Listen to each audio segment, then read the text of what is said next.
What's up, everybody? Welcome to episode 96, Dave. We're here. We're not going anywhere. Queer. I don't even know what the hell what that saying is. But thank you guys so much. Man, what a week. David was taking down the ship on Wednesday. You were holding the fort down. I made the joke. I felt like Veronica Corningstone. We're like, I was called up and I did it.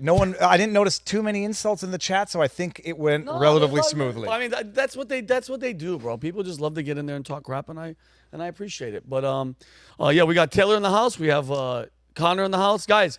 Rob lost. Rob's been on Ozempic. Look how much weight Rob has lost. Rob, how are you feeling today? Look at that. Rob is he's almost non-existent. Rob has been on Ozempic. He's, oh, Rob, you're hilarious. No, but anyway, guys, Rob's going to be coming in a little bit late. But, guys, let me just go through the stories real quick, and we'll just get right into it. Connor's going to be talking about that. You guys remember that Southport guy that stabbed a bunch of children, killed 3 kids, and 10 other people? In the United Kingdom. In the United Kingdom. Young girls at a Taylor Swift dance party. Show or something. Connor has an update about that freaking really good. Remember, he was a Christian guy. I hate to say I told you so, people. No, but dude, please. I don't hate it. I don't hate it. We told you so. You told them so. Next, Taylor's going to be talking about Mark Cuban's ignorant comments about Trump not having any intelligent or strong women. It's like, bro, nothing is going right for the left. If I was in charge of the DNC or the strategists or whoever's in charge, I would tell people like him. I would tell Biden. I would tell everybody, guys, shut up. For 2 weeks, shut your mouth. Nothing that you're doing is right, which gets me to Viva. Viva's going to be talking about Kamala's bad week. And all these people that should just shut up. It worked for Biden in 2020. Just keep his old ass in the basement. These people have zero plan. Dude, and we'll get into it because that's what I would do. I'd keep everything in the basement. God bless you, Taylor. That was a low-key ninja sneeze, and I respect it. But, all right, guys, speaking of the election, it's already started. It's already started, dude. I've never been this nervous about any election, let alone one. I mean, I'm not an American citizen, but I'm emotionally, and I would even say financially invested because I placed some bets on predicted because I thought that Trump was wildly undervalued when he was at 40 cents. Yeah. And now he's at like 57. But this determines the future of America. And does it go the way of the United Kingdom, where you have the social problems that you have there, you have the censorship problems that you have there, or do you take back America and turn it into what it was from the 1776 moment? Dude, eloquently put. And I mean, I feel it. Like 2016, all this momentum was happening. In 20, we were like, oh, no. I didn't feel like it was going to be the end, but I was like, oh, crap, dude. COVID. I knew, dude, once the pandemic hit, I went, there's no way any president is going to come. I'm being dead serious. If Jesus Christ himself was walking around and he was the president, they'd be like, Jesus, we love you. We can't. You're tarnished. And by the way, all the George Floyd stuff, all the rioting, all the horrible crap that was happening, nobody overcomes that. But as it's, you know the saying that they've been saying, Dave, too big to rig. You guys have been hearing that? It's too big to rig, but there are so many voting irregularities that are happening right now. In Faulkner County, Arkansas, there's voting machines, and Ruby, if you could have this video up, they won't allow the selection of Donald Trump, but they switched to Kamala Harris. Can you play this video real quick? Look at this, Dave. So look, he's hitting. Boom, hitting the top. Boom, oh, weird. Well, maybe comes on the Kamala, and then you have to go back up to Trump. Maybe they have particularly greasy hands. Oh. I'm always skeptical of running with these, not running with, but relying too much on these videos. I don't know how you could exactly falsify that type of video. Well, here's my thing. They're not supposed to be recording. Well, that was my second question. Oh, but hold on. We went to go vote, and we had somebody in our line walking around with their camera, and I go, yo, you're not supposed to have that. 2 seconds later, they're like, hey, don't do that. Listen. But if it's not for videos like that, you're never going to know. Like, and by the way, if it wasn't for X, none of these videos. I saw one where this lady she's dumping ballots out in the middle of the daylight and nobody's saying anything to her. We need these videos. Well, by the way, not to say like if you see such an irregularity, not to record it, it could be potentially criminal, but it could also be needed for law enforcement. I just said like there's a lot of videos go around and people get caught up in the fog of war and then share something that is actually untrue, and then you end up like Giuliani or Sidney Powell or anyone else that was sued for some statements they made about Dominion. But there's chicanery afoot, video evidence of it, and court orders now confirming it coming out of Pennsylvania. Still waiting on that Kraken, Sidney Powell. When are you going to release that? Yeah, exactly. I was told you had that. Oh, that's never going to happen. But I mean, that video is reminiscent of. Did you guys watch Parks and Rec back when that was on? There's an episode where they're doing a local election, and if you click on the name of the rival candidate, you just vote for him. If you click on the name of Leslie Knope, the main character, it says like, "Are you sure?" And then it moves around a bunch, and then if you finally click yes, there's like a picture of a crying puppy. Yeah. And same thing. Yeah, same thing. And mind you, and Dave, I understand completely. There's zero trust that I have personally with any machine, period. You can't tell me that they can't hack into these because we had a guy on the PBD podcast. That's his job. He did it live on the podcast. And that's why they're all, dude, they're like, no, these are the, mind you, when it's Democrats in 2016 and before, we can't trust any of these voting machines. We can't trust any of these voting machines. But then when it's on the other foot and there's irregularities like this, then nobody's talking. What about this one? In Michigan, one voter ID had 29 separate votes. Okay, and mind you, look at this. That one voter ID. So Matthew S. DePerno, he's on X, and Rasmus actually really told everybody to go follow this guy. He reviewed the qualifier voter file of votes actually cast as of October 29, 2024. The database identifies 114,545 Michigan voters who have cast, are you ready for this? 279,113 ballots from multiple addresses across the state. You know what that's called? Corruption. That's called cheating. People, I don't care who's involved, it's cheating. So that the results in 164,568 excess ballots as of 10/29/2024. Okay. Well, Vinnie, let me play devil's advocate. Excess ballots or excess votes? And they'll say, well, we caught it, so, no harm, no foul. No, to me, they're votes. Those are votes. So this is approximately 160,000 invalid votes in Michigan. Okay, and mind you, notice how it's never in the red states. It's always battleground, swing. And Michigan is one of the most determinant states in this election. And what I'm convinced of is that you have I won't call them false flag stories, but you heard about the ballot boxes burning in Vancouver, saw it. Yeah, Washington. we saw it. Yeah. Did you hear the update in that? That the incendiary devices, it said free Gaza on them? Had you heard that update? Free what? Yeah, free Gaza. And are you serious? Yeah, no, I predicted at the time, it's a lefty lunatic and not a conservative saboteur, especially since they were driving a Volvo. You think MAGA Republicans are going around committing acts of public sabotage in Portland? No. You couldn't find a Republican in Portland. No. And as someone who's from Michigan, I moved to Illinois from Michigan, and I registered to vote in Illinois, and my mom was still getting ballots for me to vote in the 2020 election for me to vote in Michigan. So, and that's just one example of one person, but that means I could have voted in Michigan and Illinois, and I doubt they would have caught us. And as someone who I live like 45 minutes, or I grew up 45 minutes outside of Detroit.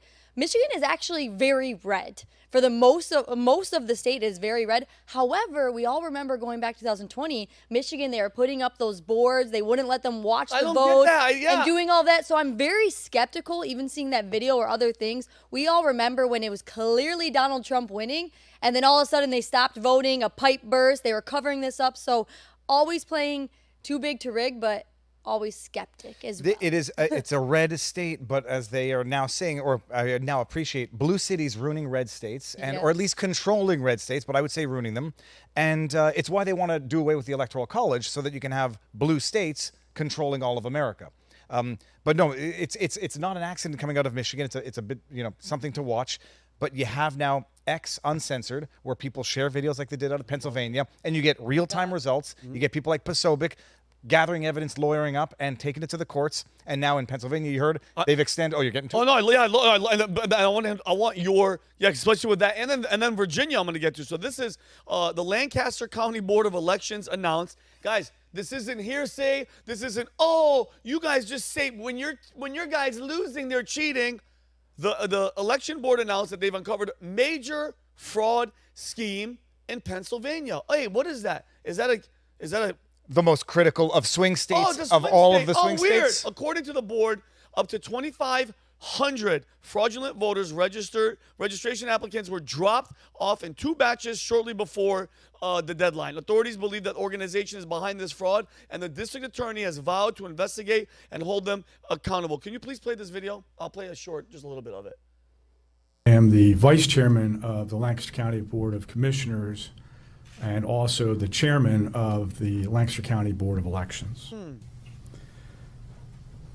As we, the Board of County Commissioners and the Board of Elections, have said throughout this entire election cycle and years prior, Lancaster County runs each election with the principles of integrity, veracity, and transparency. You have to say it, it's a problem. As elected leaders of this county conduct elections that the voters can feel confident in. We don't. I hear a lot of verbal diarrhea. We take that role seriously problem.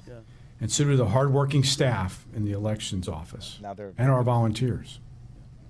They're all Through panicking. training and expertise, Okay, yeah. it is their work and the work of hundreds of volunteers that allows us to Volunteers. conduct elections that are safe, secure, They're and allow obviously There we every go back. eligible Safe, voter secure. to Yeah. legally cast their ballot.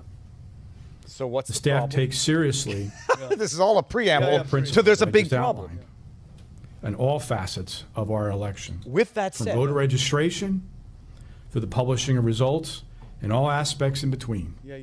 with that said, It is through their diligence Oh. that our staff uncovered apparent incidents of attempted voter registration fraud here in Lancaster County. Oh, weird. All that shit. talk. Safe, Staff's secure normal review fraud. process. with that said, many we as only uncovered the 2,500 fraud because completed of their voter You can diligence. stop it, forms Ruben. You are can being stop it. Like, researched. I love that. It was only a matter of time. Like, hey, listen, our guys are good. Pennsylvania doesn't mess around, and we're secure and we're safe. However, No, it's like, imagine they're doing this, like the Secret Service and the Pennsylvania federal authorities Yes. take it very seriously. We want to protect the president. Yes. But we left that roof unattended in the we had Pac-Man perimeter. 19 problems. Or the peaceful protest, well, it's like fires Oh, behind yeah, them. It was yeah. a peaceful protest. It's unbelievable, and it's like, guys, let's be honest. Do you put it past a party that has?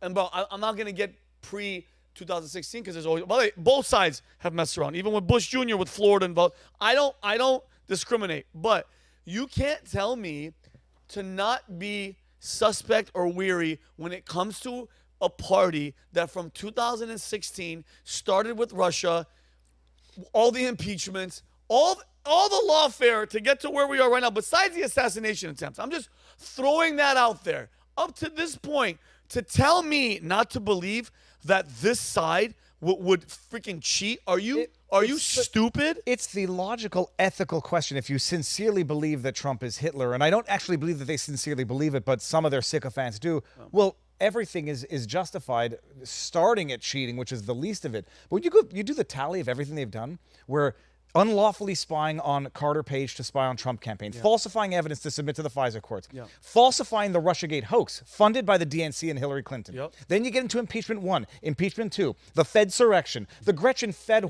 napping, which we also shouldn't forget. Then you get into the lawfare where they try to bankrupt him. Then you get into the lawfare where they try to lock him up, and then they try to kill him twice. But for the grace of God, he turned his head. I mean, no, they won't cheat. They won't try to get a few extra votes here and there. I mean, that would be crazy. What are you? Did you just hear the guy from Pennsylvania? They're safe. Everything's safe. But we saw what they were doing on. Did you see the videos? I don't know if you have it lined up, but on Monday you have police officers shutting down early voting. It was supposed to go to 4:30, and they shut it down at 1:45 because it's long and it's grueling and it's taking a long time. So early voting is cut short by 3 hours. That's called disenfranchisement. I don't even care who you think is voting. The reason why they're doing it is because they know Republicans are voting disproportionately early than Democrats. Shutting down early voting 3 hours early. And they have to go to court, get an extension, which they did until today. Isn't that crazy? They woke up the Supreme Court, right? They woke up the Supreme Court on Saturday and had them convene and vote. So I'm so happy you said that. This leads into this. 2 days ago, the U.S. Supreme Court ruled 6-3. That means the three were obviously Democrat. Ketanji Jackson Brown, yeah. Sotomayor, Yeah. and who's the other one? Who? Number 3. Who's the? Oh my goodness. Democrat. Come on, Dave. Sotomayor. Or Brown Jackson and Alito. No. Oh, Oh, come on. Well, it'll come to me in a second. You we can should look know it up this. if you want, Dave. They ruled 6-3 in favor of Virginia's plan to remove 1,600 suspected non-citizens from its voter rolls, allowing the initiative by Governor Glenn Youngkin to proceed. So this decision overturns previous rulings by lower courts that blocked the action, citing potential voter disenfranchisement. The Supreme Court decision enables Virginia to continue its efforts to ensure voter roll accuracy before the November election. Did you find out who it is? Well, it's Keegan. I was going to say, I remember them being the three women on the Supreme Court. Amy Coney Barrett can get in there every now and again, but I didn't want to be gender stereotyping. It's ideological stereotyping. Yeah, and mind you, so guys, Virginia wants to remove non-voters, non-citizens off their voter roll. Go ahead. Because when you watch it in the news, they say alleged. These are people who self-identified as non-residents. They walk up to them and they go, guys, I am not from here. They're like, good, keep them on. And so tell me this isn't, okay, does this bother you? Does this bother you that the Biden-Harris administration, through the DOJ, meaning in cahoots, filed a lawsuit against Virginia? Stop. I want everybody at home, wherever you are right now, in your car, you're working in your garage, whatever you're doing in your car, picture this. The United States government, with the Department of Justice, said, wait a minute, how dare you, Virginia, take these illegal voters off the roll? Bull crap. It's within 90 days. You leave them on. What does that say to you guys? I'm so sorry. I'm probably yelling in your ear right now if you're in the gym and you have headphones on. Are you effing kidding me? What more do you need to hear or see that proves that they want illegals here to vote for their asses?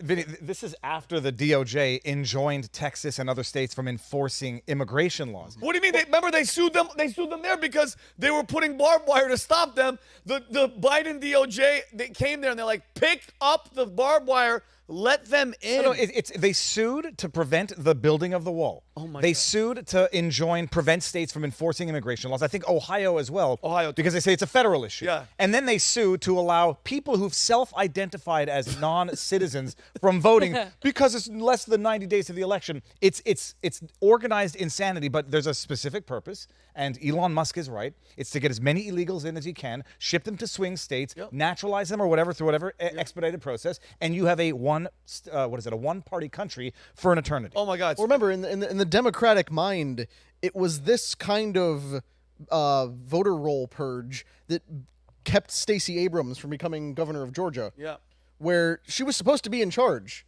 and then they purged the rolls right ahead to get rid of dead people and people who moved. Yes. And they said, no, you just did it to disenfranchise minority voters. Because black people don't know how to. So Stacey Abrams, who is the true governor of her state in exile, has continued to rule benevolently, and showed up in Star Trek as the president of Earth. At one point, but. Well, considering they let Jimmy Carter vote, I mean, they don't want to disenfranchise dead people from voting. Kamala was like, you guys see it, and he's literally like this. It's not funny because it's so sick. It's sad, it's hilarious, and it's sick at the same time. The guy, he's like, I'm gonna stay alive until I can vote for her. He can't even. He didn't remember. No one heard him say that. Nobody it was heard his him family members who said he wants to stay alive. But no, it's a scene out of an Al Brooks old school movie. It's like they haul in the corpse and he's like, did you saw the video where they have an old lady and it's like, do you want to vote for the first black woman president? And this woman has no idea what's going on. She's got the pen in her hand and her enabler is like, keep the pen in your finger. And right there, you just voted for the first black woman. Good for you. I mean, it's elder abuse, but we've seen how they do it. They'll abuse elders. They'll abuse the mentally deficient with John Fetterman. And they exploit children like they did with Greta Thunberg. They'll abuse the Constitution. They'll abuse anything that they can for their power, right? And it's like, it's gotten so extreme. Like, I don't even understand how it makes sense. There was a funny meme going around. It was like, hey, cop pulled someone over and they asked them for their ID. It was like, sorry, I'm voting. Yeah, that's how extreme it is. And you even go to whatever they were saying here when they were saying the most trusted, this, bullshit. that, and then it follows by corruption because it's the same as last year. How do you have millions of mail-in voters, and then they say it was the most trusted election that we've ever had? I had this argument with somebody online where he's like, they Rob, asked get the your question. ass in. Get to Rob. No, Who is it? Get your ass over That was here. my opportunity to let him slide under the Rob, camera. get in. I want Rob to make his presence known, bro. Hi. Well, How get you your doing, mic, Rob? get mic'd up so we can hear your ass. Sorry, Rob, fix the mic. It's on the bottom part. Get it up. Rob is back, everybody. Sorry, I know. Rob, were you shooting that video with all those men? I thought we were gonna not talk about it till it was ready to promote. No, that's fine. It's fine. Yes, it's my OnlyFans page. It's just photos of my feet. Rob, I would put it down a little bit so we can see your beautiful face. Oh, I was trying to cover it, but thank you. Sorry, guys. Sorry I'm late, and I'm sorry for interrupting the schedule. No, it's all good. So, I had it was like a one back and forth with Black Lives Matter Twitter handle where they say, when someone says, how can you demand a voter ID, or how can you say it's unconstitutional not to? How could they? The argument was, we don't need to show ID because it's a constitutional right to vote. That was coming from Black Lives Matter. And it's like, great. So then you don't think people should show an ID when they're exercising their Second Amendment right under the Constitution to buy a gun? That's fine. Like, even I believe that you should prove that you're not a convicted violent felon before you buy a gun. That requires ID. So this guy says, well, voting is different. You don't need to show ID because it's a constitutional right. It's like, good. Now do the Second Amendment, because you certainly don't apply that standard to Second Amendment right being exercised. David, especially with someone that's a lawyer and you're like, law. How is it that they get, I understand bending the law, but how is it that they can get away with this type of shit from the voting stuff, from the lawfare with Trump? But thank God for the Supreme Court, but it's like, it's blatantly obvious what they're doing, It's the politics of power. And it's why I have now grown to understand that capital D Democrats, capital L left, and capital P progressives are actual iterations of communists or fascists, whatever. Everything is justified in order to secure and maintain power. And the second you no longer believe that, they indict you a la Eric Adams. Even if you're on the same side, a la Cuomo. They'll tolerate Cuomo's criminality for what he did in New York, like being responsible for the deaths of tens of thousands of elderly people, which some would call murder. They'll tolerate it until he is no longer politically useful or politically against them. Then they come after them with the law. Yeah, and then so Rob, just to give you all the voting irregularities, voting machines are kind of messing up. Drop boxes, people are doing stuff. Then in Pennsylvania, Rob, the major fraud was detected. And then Virginia, Rob, the fact that the Supreme Court had to come on Saturday and rule in favor of Youngkin taking all these freaking Glenn Youngkin taking all the voters off. Now, this is my favorite, this video. The next video, Ruby, Virginia's lieutenant governor, okay? She goes off on the judge who ruled to force the state to allow the self-identified non-citizens to vote. And she says something, guys, about I don't get into politics or something. I want you guys to play this.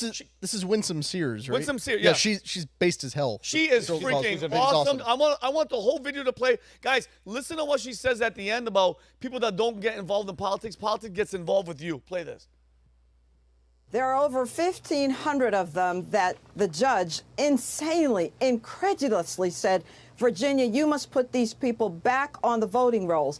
People who told us themselves, check the box, we are not citizens of the United States and therefore not eligible to vote. And the judge said, no, you're going to put those people back on. This is just incredulous to us. And by the way, these people proved with immigration documents they are not citizens, and yet we're told to put them back. You know, there was a time when I was not a citizen of these great United States. I had a green card. I was still a Jamaican citizen, but I applied for citizenship, and thank you very much, I was given that citizenship, and now I am able to vote. So I totally understand how this system works. Love her. It would have been unbelievable. Wait, it would have been illegal for me to vote. That's what this is about, and that's why Governor Youngkin has rightly made sure to immediately ask for an injunction against this judge. There's a bit of a catch to this. What we have to do is to go all the way to the Supreme Court, the United States Supreme Court. He has said he is going to do that. We must have elections that are free, fair, integrity. That's what this is about. There is no other issue here. You know, we're just following the Constitution. Yeah. I mean, God forbid that we should do that. The Constitution says if you are an illegal person, well, if you are not eligible to vote because you're not a citizen, then you're not eligible to vote. I'm trying to find the words to make it any simpler than that. And apparently that's controversial. You just cannot make this stuff up. And so we, through Governor Youngkin, is immediately seeking relief from what this federal judge has said. And if we have to, we're going to the United States Supreme Court. And that's why we're saying, folks, there's so many of you who say that you're not interested in politics. Politics is interested in you. You've got to go vote. We've got to make sure all of us just get out there, vote, vote, vote. Let's say I'm not interested in politics. Well, politics is interesting. Not to accuse her of it's not plagiarism. It's an old one. It's Pericles, a Greek philosopher, who said, just because you do not take an interest in politics doesn't mean politics won't take an interest in you. The amazing thing about this entire situation, I think it affects like less than 1,600 voters. And so it's not going to have an impact on the outcome of the election. But what it does is it shows the policies of the parties. Yes. Where you have one party, even though it's inconsequential, wanting to leave non-citizens on the roll to vote. And so it's a massive victory, but it's also a massive humiliation for the Democrats who opposed it in the first place. So it was a game of politics, not a game of determining the outcome, because it won't have an impact on the outcome. But it shows what a bunch of raging, hypocrite, lawless bastards they all are. I love that you said that. And this is the last one because I want to move on to the next story. Did you guys see ABC accidentally aired election results? Guys, think about this. You're watching Formula One. You're watching the race, and they normally have the racers' names and their numbers and their lap times underneath them. Well, ABC accidentally aired an election result test that showed Kamala winning Pennsylvania by 5% during the race. Can you play this video? Look, guys, this is no joke. Look under the screen. That's live. Harris wins 52-47. And then look, now it goes and then right back. Oh my dude. Oh, these are still results. I thought they went back to the... No, bold of them to predict that Chase Oliver and Jill Stein would get 1% each. I don't think they're going to perform quite that well. Now think about that. How? And Rob made a great point. When I showed this to Rob on the airplane yesterday, Rob goes, you know what that means? Now they can't have it be like that. That number can't happen. You have to have something else happen. It's like... No, because if the numbers came out and it was exactly that, then it would prove the point that there's some type of weird rigging. I don't even want to say rigging, but weird activity going on with the election in that specific category. I mean, doesn't that prove something? I mean, what do you what say are to they that? testing? So the steel man, and I said, like, okay, this is going to be the steel man because I talked about it the other day, is, okay, they're going to say we're running the graphics. We need to make sure they fit. We need to make sure the font and the format works. The other problem is someone can make a legit argument like, that could have it. If people think Pennsylvania's already won for the Democrats, a lot of Democrats are not going to show up to vote in Pennsylvania. Great point. Yeah. Did you see? Did you guys already talk about Jimmy Kimmel? No, what happened? Oh, saying that making the same joke that Douglas Mackey made for which he got convicted. Yes, he was okay. So Douglas Mackey, quickly, it was the story of the guy that shared a Facebook meme on. Or he shared a meme on Facebook. Oh yeah, so I don't know. Well, his Twitter handle was Ricky Vaughn. He was a known troll, and he puts out a joke that says, "Save time in the line. Text in your vote to 52323 and vote for Hillary." And the guy ended up getting sentenced to 5 months, I think. It's suspended he's going up against Hillary. in jail. But then Jimmy Kimmel gets on TV last night and tells everybody to vote who's going to vote for Trump to vote on Thursday. So it's literally the guy has, I would say, millions of viewers. Where this guy had how many subscribers on Twitter or followers on Twitter? Not enough to make any type of impact. But Jimmy Kimmel goes on TV, does the same exact thing, and tells Trump voters to vote on Thursday late, which is exactly what the guy put. Can they go after him? Did Trump and them make a statement? They won't. There was another stand-up comic. I forget her name. It was Wong or Fong, and her tweet is still up. She put out a video, said, "I've become Republican, everybody." She's a clear Democrat. Yep. So get out there and vote on November 6th. Her tweet is still out there. Douglas Mackey, who's the actual guy behind the Ricky Vaughn, made the joke. They didn't find anybody who confirmed that they actually got duped into texting in their vote and disenfranchised. They charged him, tried him, convicted him, sentenced him, and he it's under appeal now, and he's been granted release while they appeal it. I'm actually going to have him on Monday afternoon. Oh, sick. Awesome. Yeah, the day before the election. It's going to be amazing. Oh, I can't. But no, it's not a double standard anymore. I say it's just lawlessness. They want to be able to do it, and they want to be able to lock up their adversaries for doing the exact same thing. It's not hypocrisy. It's hierarchy. There's a difference. The ones above you can get away with it, but we're down here and we cannot. Yeah, well, guess what? Also, if you're dumb enough to get your voting advice from Jimmy Kimmel, we don't want you voting. Yeah, don't vote. Yeah, don't vote anyway. All right, moving on to the next story. Connor, the Southport stabber, murderer. Remember when he was a Christian? Turns out he was anything but. What's the scoop? Yeah. So, I hate to say I told you so, but it feels so good to get to do it, doesn't it, guys? It does. So let's revisit here. Episode 69 of The Unusual Suspects. We put out this episode. You recognize that handsome devil right there. Oh my God, I look so confused. Well, you realize that episode 69 and this episode is 96. Oh! 69. Why, how the turntables. You see how it all comes together here? But you might recall our feature story the reason we have Vinnie holding a burning British flag, it's not because we were trying to protest the UK. It was because the UK at that point was gripped by far-right riots of people who were assaulting cops, throwing bricks through windows, burning vehicles in the streets, because they were rioting over what had happened with this case a few days earlier. I'll revisit the details. July 29th, 2024, in Southport, Merseyside, England, 3 children were killed and 10 other people, 8 of whom were also children, were injured outside of a dance studio that was hosting a Taylor Swift-themed yoga and dance workshop. 2 girls died at the scene, 6 children were injured, and 2 adults were taken to the hospital in critical condition. The 3rd girl died a few days later. Do we have the picture of the guy and the victims as well? I believe those are in there somewhere. Yes. There they go. Okay, so that's here are the.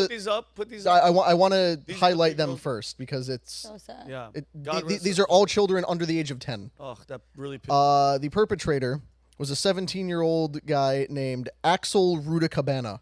He is the son of. This is him? Yes, this is him. This is the picture they circulated. Oh, that is that's obviously a nice not. picture of That him. is obviously not a 17-year-old. Yeah, he looks like he's at Yeah. Hogwarts. That is He a little look- kid. He looks like he's at a Harry Potter movie. Like he's one of the good guys. You appreciate that this is analogous to them circulating the Michael Jackson picture of the Yes. subway guy when compared to what he actually. Exactly. Or, when they were throwing around Trayvon Martin's 8th grade graduation photo or, Michael Brown's high school picture. Like, that's not who they were. That's not how they presented themselves. But whatever. That was the guy, Axel Rudacabana. And what they said was, he's the British-born son of 2 Rwandan immigrants. But the misinformation that incited this far-right riot was that, he was a Muslim boat migrant. Because, why would a British person ever assume that a Muslim boat migrant would stab children in the street? That's certainly never happened. Weird. That's very 6 odd. times a week for the past few years. But this is some footage and images of what happened. Because I want to get this in perspective here. If we can roll that video.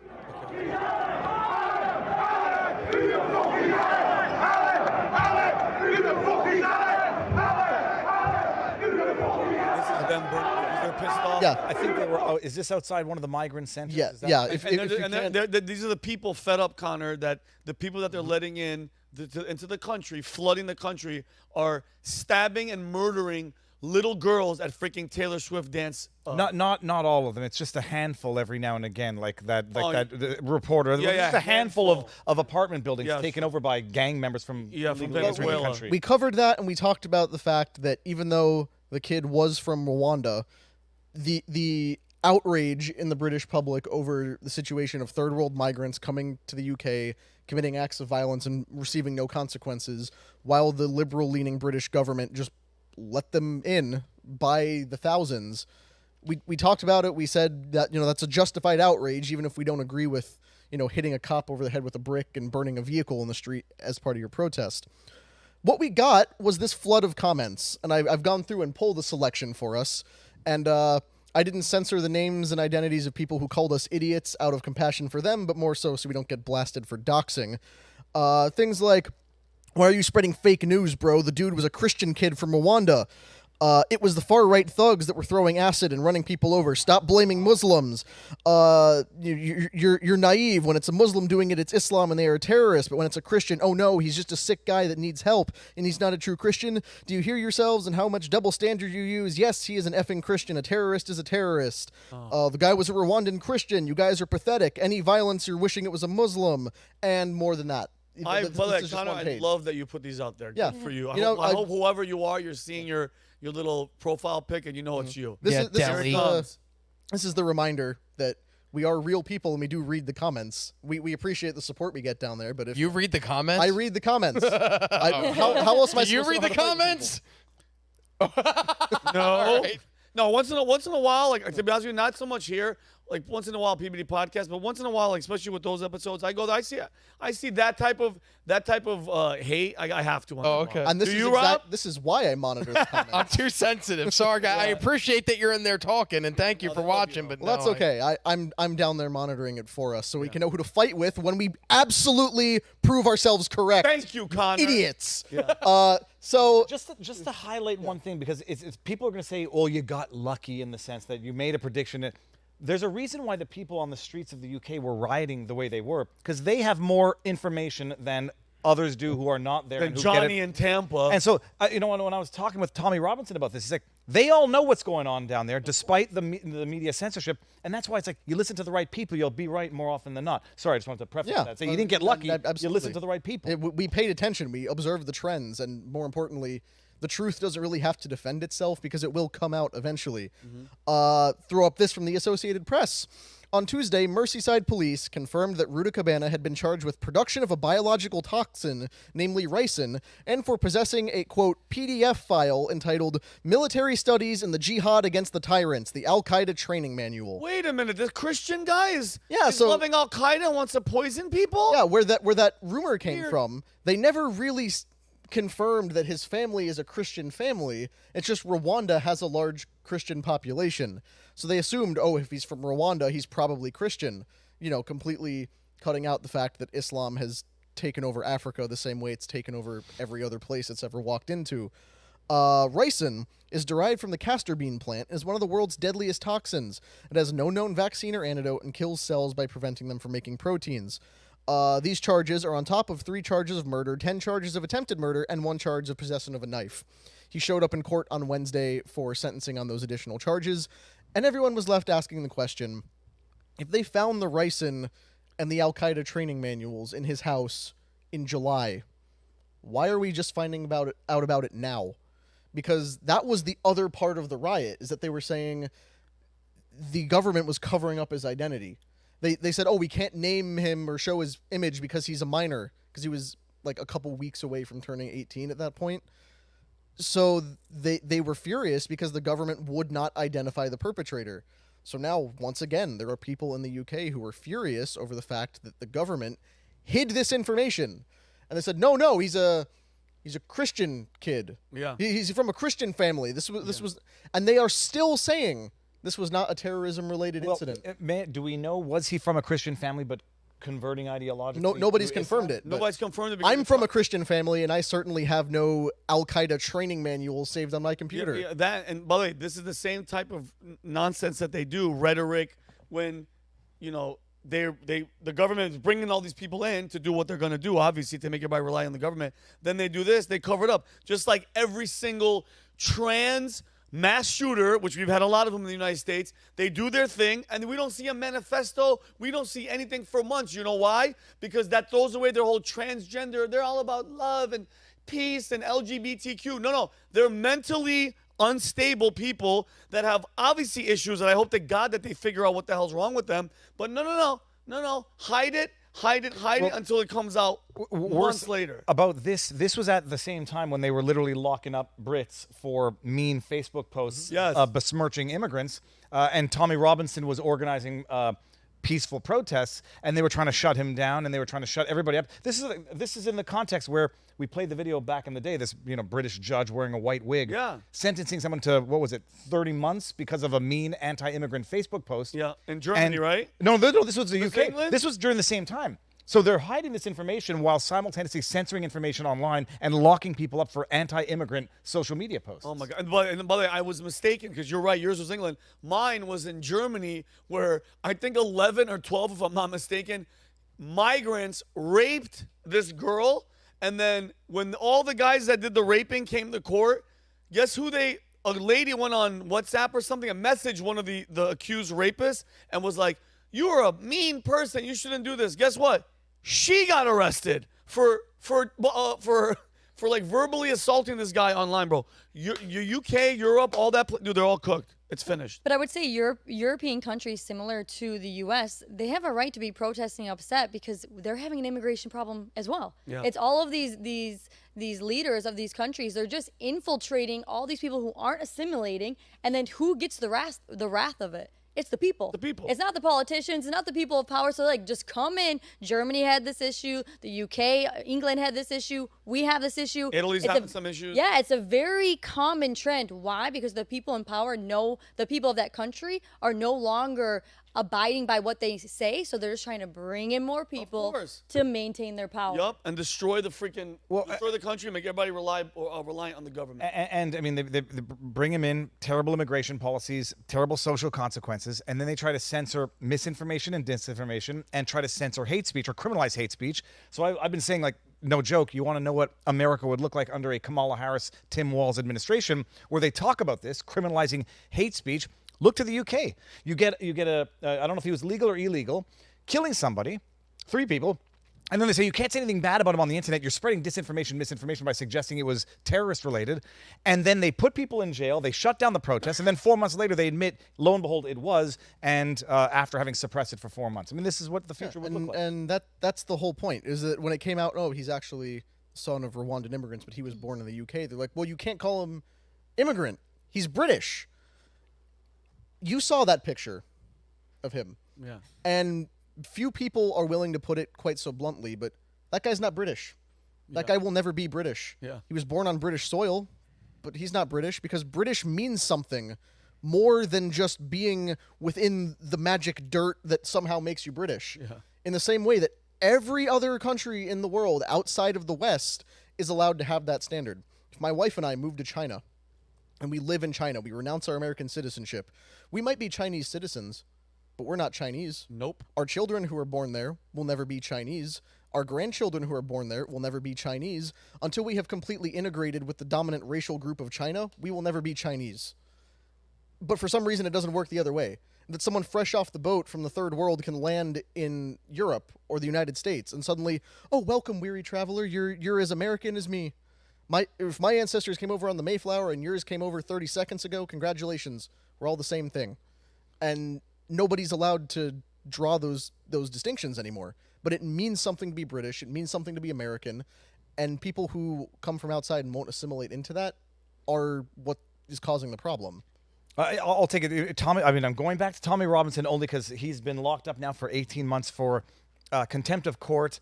The latest time was for repeating statements about the attack on the Syrian boy. You guys remember this? Yeah. And so he made a documentary called Silence, which showed the truth behind that. The truth, not, or at least the documented truth, that the innocent Syrian boy might not have been that innocent, and there might have been more to it than just an alleged racist waterboarding of a Syrian refugee. He's going to jail now, but he said, look, when they call him an anti-Islamist or an anti-Muslim, he's got plenty of friends of diverse natures. He says, there is an ideology, there's a culture, there's a history to being part of America, to being part of the UK. And in as much as they're technically born on the soil, but ideologically, morally, spiritually, there's an incompatibility until there's a compatibility, and there might never be that compatibility, in which case, you're sort of eroding away the culture of what it means to be British. Might not be racially or skin color, but it's certainly cultural and ideological, and you can't just mix and match various countries in short order and say, now we're all the same.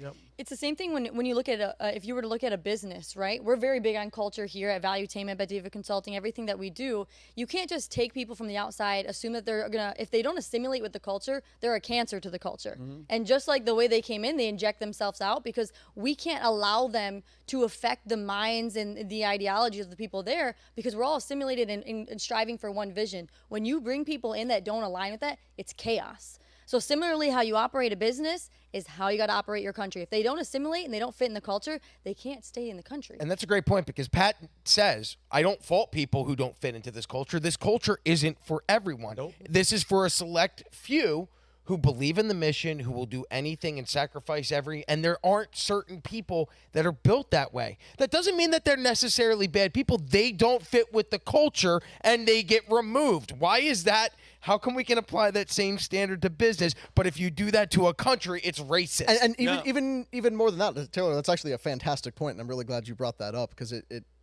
opens this fascinating comparison here. You are on the Bet David consulting side, like with sales, business consulting, and you have like a whole core team that does that. Mm-hmm. The rest of us, for the most part, are on the studio side of things. We're over here, we're doing show production, graphic design, writing, all that stuff. So there's the sales team and the studio team. We are two very different teams. We have two very different cultures. We've been allowed to cultivate our own thing of you guys come to work all dressed up because you're meeting with clients all day, you're doing phone calls, you're having very important meetings. Then we come to work in like jeans and t-shirts and have debates all day about whether the government controls the weather and that kind of thing. But it's one mission. It's one company. We're all on the same page about the things that matter. So even in the diversity of culture and opinions and different presentation styles that we might have, because we're united by one thing, we are an effective company that works well together. And it worked. But if you bring in people, even if they're trained salespeople or trained studio people, if they don't fit the culture, they burn out after a couple months, and we've seen it happen dozens of times. Well, and just so no one thinks it's like a double standard. I'm from Quebec, and I've always said, like, I don't understand people saying, like, well, the French laws, the language laws in Quebec are discriminatory. It's a French province with a French history. If you don't want to live by those laws, don't come to Quebec and then say, I want to be able to do everything in English. Don't come to America and then say we should shut down the First Amendment, the Second Amendment. If you don't like the principles, don't come. But don't come and think you get to change the country into which you came. You would come there presumably because you want to be a part of it, not because you want to bring your own country into that country. Yeah, well, think of go ahead. Former Scottish First Minister Humza Yousaf, who stood up there right after he got into the office and listed off every white person who was in charge of a government department. And it was the most aggressive, angry way I've ever heard someone pronounce the word white. It was like, secretary, whatever, white. Secretary of this, white. Humza Yousaf is in Scotland, right? Yes. Scotland, where they say there's overrepresentation of whites in government when Scotland is, or at least was, So 90% this half white? Pakistani guy gets in there and says there's too many white people in the Scottish government. Yeah. Go home. Go listen. Go somewhere else. Yeah, listen to that guy. And I love that you said that. And I want to move on to your story, Taylor, because I know you have to go soon. When you said running the country, like if the country's run like a business, and that's what Donald Trump, bro, ran this thing like a business. The CEO was fierce, strong, boom, boom, boom, and then look what happens when it's not run like a good business, and all the cancers come in, and everything happens. That's what you get when you let everybody, and you're welcoming, and you don't say no to anybody, and everything's all accepting without checks and balances. This is what you get. This is what you get when you have a bad CEO running the country of America. Well, and most importantly, when there's other countries that are still being run like businesses, they will sit there and cannibalize the weak company, the weak business. That's us. And you have countries left and right taking advantage of America under a Biden administration. That's it. Yep. Well put. All right, guys. Taylor, your best friend, Mark Cuban, had some ignorant comments to make about women around Trump. So yes. Talking about two businessmen, and on that 100%, government is business. It's just on a global scale, right? But we have Mark Cuban and Trump, and he made some interesting comments here recently. Of course, Mark Cuban saying Trump doesn't put himself around any intelligent women. And I don't know, Ruby, do we have the video that we could play for them? Donald Trump, you never see him around strong, intelligent women, ever. It's just that simple. They're intimidating to him. He doesn't like to be challenged by them. And, Nikki Haley will call him on his nonsense with reproductive rights and how he sees and treats and talks about women. I mean, he just can't have her around. It wouldn't work. I think Stormy is intelligent. I don't think that's 100% Stormy Daniels. Stormy. He means it's like power on stage. Yes. I'm not laughing at porn stars at large. Anybody who's seen Stormy Daniels talk, she might be many things, a nice person, a good actress. Very good actress. But was she's that a not joke? smart. No, that was serious. No, they were being serious. Oh, okay. Because I was going to say. It was meant as an insult to Trump. I was looking at it as an insult to Trump because I wasn't saying Stormy Daniels, but I would say as a woman who's also intelligent, a few things, and I want to hear your guys' thoughts on it. But Mark Cuban saying this, Mark Cuban has found himself at a time where many strong businessmen, you think of Jamie Dimon, you think of Elon Musk, you think of all of these individuals who have much power, great businesses, aligning with Trump. He's doing the polar opposite. And I see it as, one, his ego, because when you have people like an Elon Musk who's doing far better than Mark Cuban, who's done great for himself in business, don't get me wrong. But then you have Trump, who Patrick said is the trifecta, right? He won in business, he won in TV with The Apprentice, and then he became the president. To certain men, that hurts their ego, that they weren't that, right? So he has to be the polar opposite. And Trump has, on the other note, you have what? Kellyanne Conway. You have Elena Bahaba. Yes. Oh, fierce lawyer. Fierce. And she's a woman. She's intelligent. You have Ivanka Trump. You have McEnany. All of these women who are around Trump, because at the end of the day, when you look at Trump, if you've ever gone to Trump Tower, if you've gone to Mar-a-Lago, you see women everywhere. When he came to PBD Podcast, women were with him. So for Mark Cuban, it's like, is it the ego, or is it also, I just want to align myself so strongly with Kamala Harris that if she were to win, I can be in a position of power? Because it's even simpler with Cuban. He's describing himself. I mean, he's not describing Trump. He's confessing to his own sins because that's how he sees the world. I mean, the amount of smart women around Trump, you sort of feel like an idiot even trying to count smart women. I don't know what dumb women have been around Trump. I don't know what dumb people have been around Trump. I mean, not ones that he hasn't fired, like Mark Bolton and a number of the other guys. But no, when you understand that Cuban is describing himself, and it's not just that Trump is succeeded in politics, entertainment, and, what was the third one? Business. He's also succeeded as a father, as a parent. Yes. I was just Googling to see, if Mark Cuban is divorced and what the situation with his family is. Trump has raised, whether you like him or not, wonderful, functional, successful kids. Yep. And so Trump is really all of them. All of them. Yes. He might have been divorced twice and whatever. Not everybody. A lot of people get divorced, but Trump is really in many ways a role model in ways that Mark Cuban will never be. But Mark Cuban's just an idiot. Sorry, I didn't want to cut you off. The problem is that it's impossible for Trump to surround himself with strong, intelligent women according to the leftist standards, because supporting Trump to them is a sign of being stupid and weak. And honestly, the only time I've ever seen Trump surrounded by weak, unintelligent women was right after he got shot, when all the female Secret Service agents were dive bombing him and hunkering down below his head. But other than that, like you just listed, he has a lot of very intelligent, high-functioning women who are in positions of authority within his administration, his campaign, and his companies. But they would never admit to that. You have to call them stupid because they support Trump. So you can't lift up women if you're tearing down Trump. Well, what is a woman? This is the same party that can't even define what an actual woman is, and then they're going to get out there and say that he doesn't have enough strong women around him. But then at the end of the day, they don't know what a woman actually is. Yeah, and let's break down. Tell, I want to know, because I'm sorry to cut you off. What, guys? I always go to the why. You said like it's him. He's basically describing himself. Let's take a step back. Is he a multi-billionaire? Mark Cuban? Mark Cuban. He's worth $5 billion. $5 billion. He owned the Mavericks. He's out there. You know what it is? Who's talking about him? If this isn't happening with him, nobody's talking and nobody cares. Well, they might, because he might have had some connection, however distant, to P. Diddy. He might make it back into the news. P. Diddy, I don't know, but what makes someone like that come out and, mind you, say ignorant? By the way, he's smart, like you said. The guy's educated, bro. Don't get it twisted. This isn't just some schmuck. You don't become a billionaire unless you won the lottery 5 times over to get to this point. Yeah. There's something happening. I don't know what somebody either has on him or he knows that he's not relevant, so he needs to talk. But think about it. There's no other fight to be relevant. He can't go pro-Trump because Trump not only wrote him a letter when his show didn't work. What was the show called? Was it Shark? The Benefactor. And he's like, listen, I'm sorry that you're, by the way, Trump is such a troll. He goes, I'm sorry from the bottom of my heart that your shitty, horrible, unsuccessful show didn't work.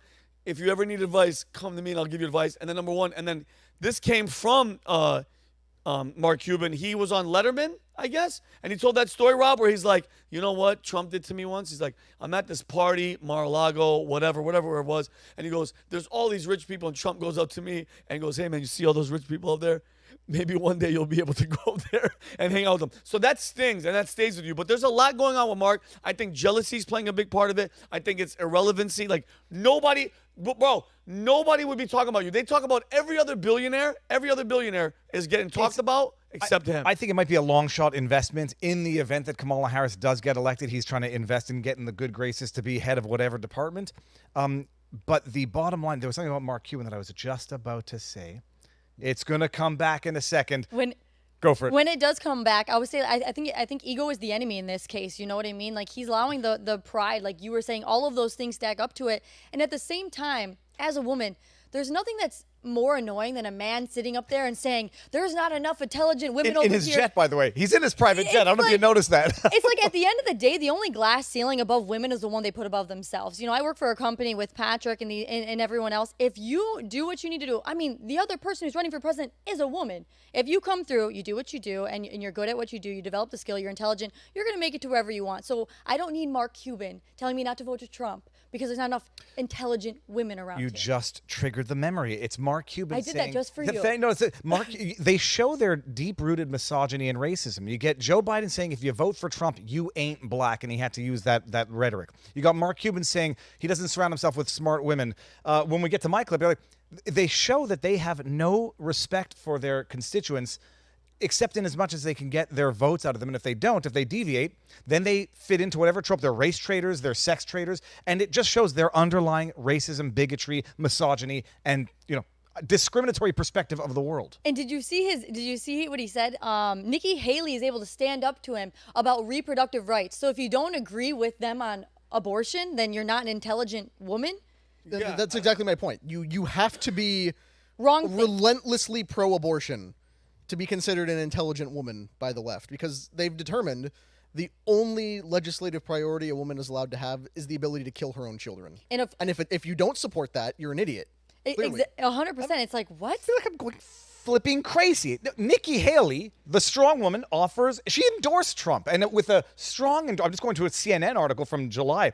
Nikki Haley offers her, quote, strong endorsement of Trump in convention speech. I mean, these guys, they're just, there's no standards. They have no morality, no logic, no intellectual consistency. They just say whatever they think needs to be said in the moment in order to browbeat people into submission. Hypocrites, and guess what? They still have loyal sheep that don't they don't care. It's just not Trump, and that's why I'm so excited, bro, to see, God willing, Trump wins. Once he's done and out of office, then what? What is going to be their like anti? No, they're they'll done. fill him in. No, it'll become J.D. Vance will be worse than Hitler, worse than Trump. Oh yeah, worse than Hitler. When they thought DeSantis was going to win the primaries, DeSantis became worse than Trump. They started writing articles about how, you know, DeSantis is actually worse than Trump because he's more effective. Which someone who's worse than Trump and more effective. Why didn't we vote for that guy? But whatever. Here we are, I guess. Stupid. They're so dumb. Well, our stories are somewhat related, because I'm not going to just stop with Mark Cuban being an idiot. We're going to start with Michael Keaton, Joe Biden, and who is the other one? Oh, Tim Walz. Reaffirming that he scares me. Tim Walz is a weird. There is some dirty skeletons. You're not a in that guy's 12-year-old closet. boy, so you don't have to be afraid of Tim Walz. But just his he looks that kind of scary. Confirmed heterosexual Tim Walz. Yeah, just like Vinnie. He fits the profile. Horrible. Like, he allegedly had sex with a CCP member. I guess they're all CCP members. About that last time. But she was of age. 20 years ago, and she was a woman, apparently, as far as anybody could identify. Yeah, thank you. So Taylor, are you leaving us? Do you want me? No, I mean you have.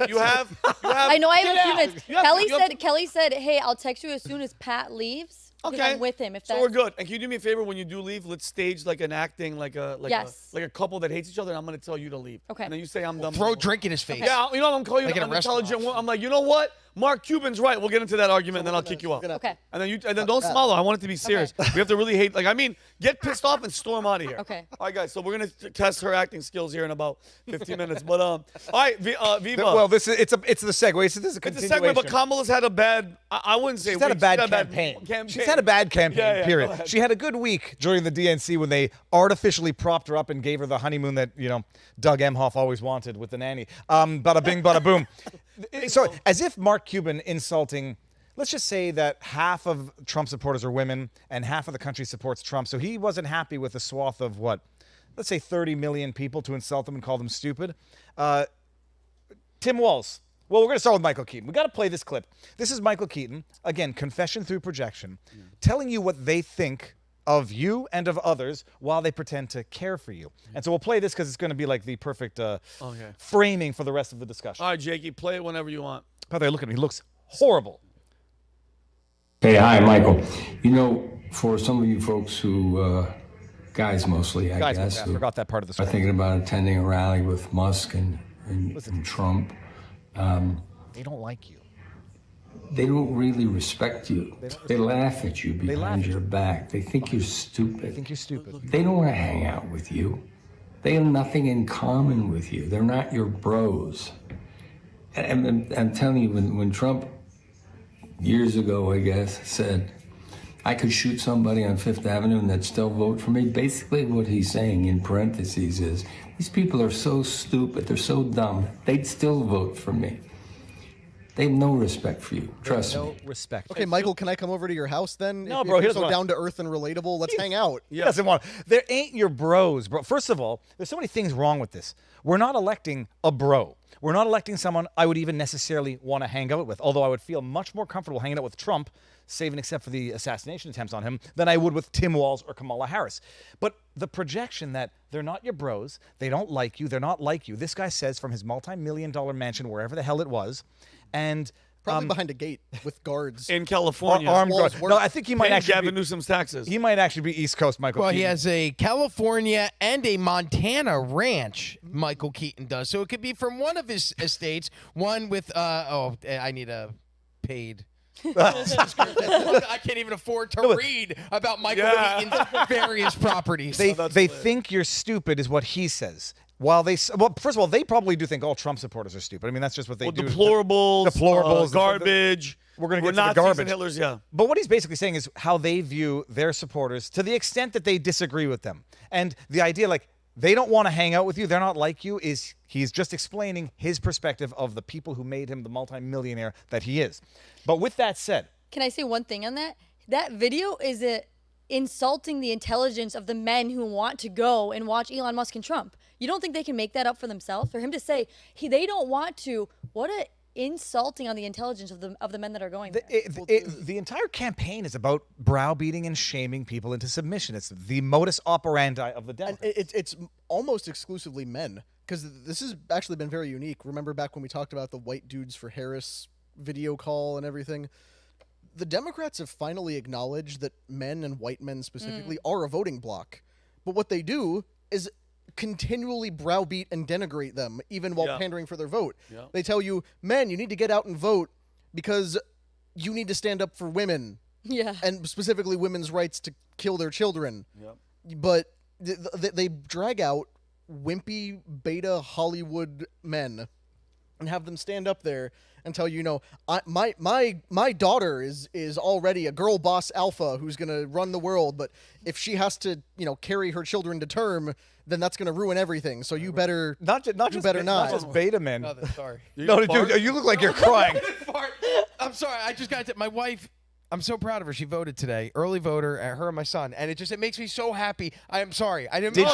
I'm tearing up. Dude, I'm just did so she proud vote of her for paying attention, and because she has it in the past. And this election, she went and searched out the Donald Trump interview with Rogan. She then went and listened to J.D. Vance's interview. She really wanted to learn about his policies and what he had to offer before making a decision. And she, a woman voter who is just like me, a lifelong Democrat, went and voted today, just a few minutes ago for Donald Trump. I'm so proud of her. Good for her, man. She stood outside for an hour to do that in the South Florida heat. Not exactly with your easy. son. I'm very proud of both of them. What's her name? Caitlin and Sawyer. Caitlin. I want to say something. Thank you for freaking doing the research and being one of the people that's not just following the crowd, and you did your research, you did your homework, and you did it. I'm proud of you. God bless you. That's what I'm talking about. No, what do you mean? Please, but also understand the insidiousness of that other ad that the Democrats were running, that the women behind closed doors. And now, Rob, they've planted a seed of doubt. Did your wife vote for Kamala Harris behind closed doors? We want to. We not only want to break up the family, we want to get husbands and wives divorced by driving a political wedge between the family unit. They can't go to hell fast enough. But fantastic, Rob. That makes me so happy. Me too. It's amazing. Did your kid vote? Now, when they're not calling women stupid who support Trump, when they're not calling you pretending to like you, let's play Tim Walz doubling down on calling Trump supporters Nazis or Nazi adjacent. Okay. Let's hear this, because he actually answered the question. Okay. Somewhat. You said over the weekend, referring to it, there's a direct parallel to a big rally that happened in the mid-1930s at Madison Square Garden. Well, look, you were comparing that rally to a Nazi rally? Look, I'm comparing it to the hate that came out of this, and I think they confirmed that. You stand by that comparison, though, to a Nazi rally? Look, the rally, you saw it for yourself. I'll let the American public make the decision of what they saw. What about you, though? So I know what I saw, and I'll just leave it at that. I know what I saw. But not denying that it wasn't a Nazi BS rally. I have zero respect for this disgusting. We're more than 8 minutes in. He's a piece of shit. Yes. There were black people there. There were Puerto Rican people there. Jews there were there. dancing Jews in the streets. That piece of shit cannot say it wasn't a Nazi rally. Yeah. Or I'll take a look. I'll just let the people look at it. I know what I saw. Yeah. What he's doing is calling Jews Nazis. Yeah. And there can't be much more of a despicable thing to do than calling Jews, the vast majority of North American Jews having fled Nazism or the World War II, calling them Nazis or Nazi adjacent. He can go to hell in a handbag. I hate that guy.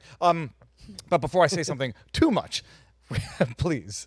You were going to say something. Yeah, no, I was going to say, these people have never, when you go to a Trump rally, and I went to the one in Nassau Long Island. Coliseum, right? Yeah, Long Island recently. The opening act was Orthodox Jews singing.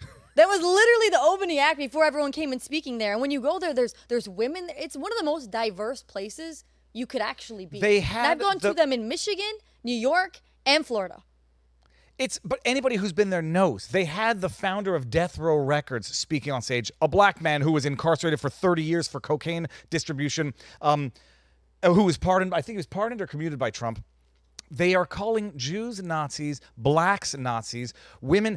And then they double and triple down on it like a bunch of idiots because they have no other means of seemingly strategizing than to berate, besmirch, and denigrate. Well, the 1939 Madison Square Garden neo-Nazi rally, it's a very fascinating thing to study about how there was a gigantic movement of pro-Nazi sentiment in the United States at that point. So it's a good thing to study. It's a good thing to know about.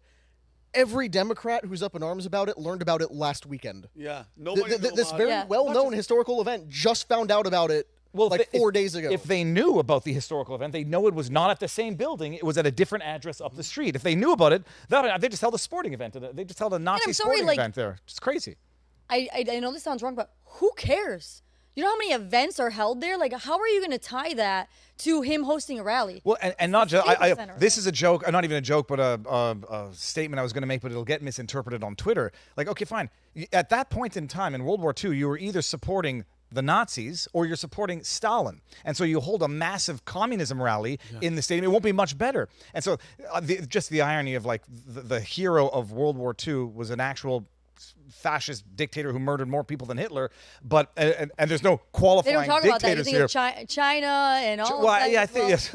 And by the way, when it comes to that rally was held February 20th of 1939. Hitler doesn't invade Poland until let's see, the actual start of World War II. Germany invades Poland was September of that year, so 7 months later, and then they don't actually. I'm not trying to defend Nazis by any means. I'm just trying to give you a timeline of historical accuracy so you know they don't actually start deporting the Jews until October of that year to the camps. So this is before the rally is held, before Poland is invaded, before Hitler is this awful, demonized person across the globe. The argument would be that he was a known awful person since 33, give or take. It's almost but the flip side to that is the New York Times spent a decade covering for Hitler. Yeah. And so they want to demonize holding a rally at the Madison Square Gardens. The New York Times was a Nazi Hitler propaganda. It's almost like once upon a time the National Socialist Workers Party had a political philosophy other than just kill all the Jewish people. So like it was a political movement, and if you don't know what that political movement stands for, then you're woefully uninformed.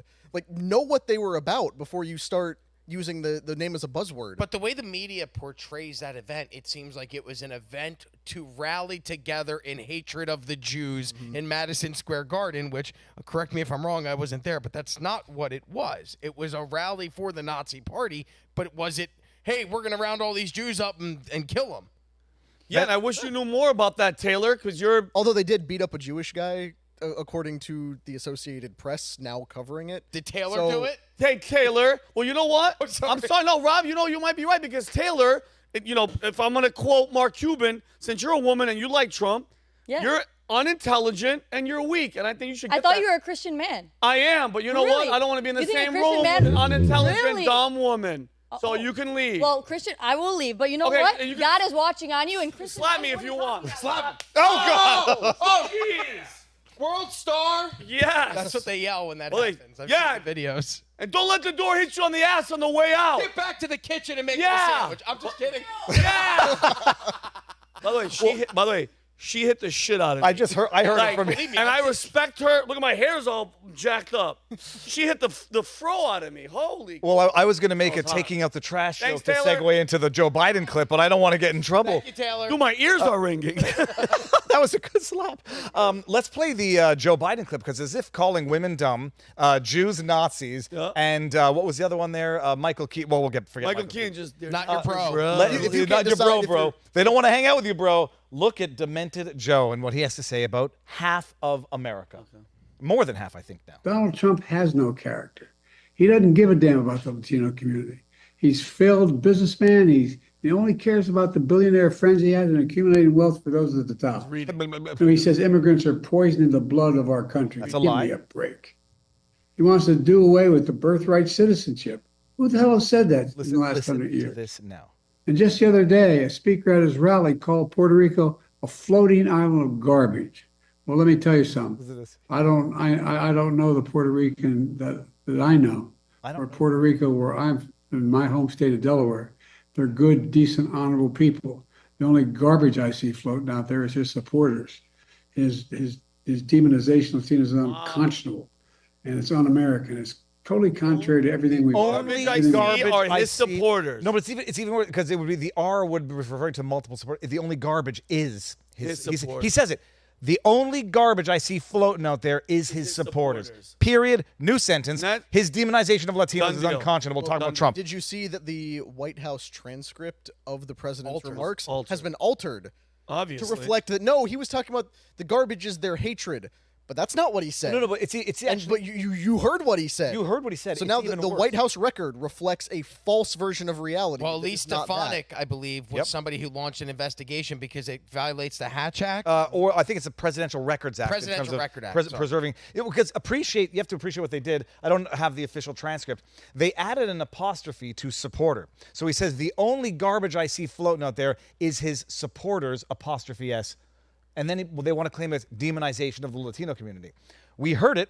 The only theoretical problem with even that lie of a statement is that he's referring to the supporter apostrophe S would be presumably Hinchcliffe for the joke. Yeah. But he called him a speaker in the very same paragraph, not a supporter. Yeah. So they are breaking the law, arguably, by falsifying the records to hide the fact that Joe Biden just called half of America garbage. Yeah. So, I'm not American. I can't vote. But you would want to get out there and vote in response to what they think of you. They say it out loud and they say it unabashedly. They consider you Nazi, garbage, dumb. They don't respect you. And even worse. But it's been one hell of a bad week for sound bites for the Kamala Harris campaign. And let me ask you a question.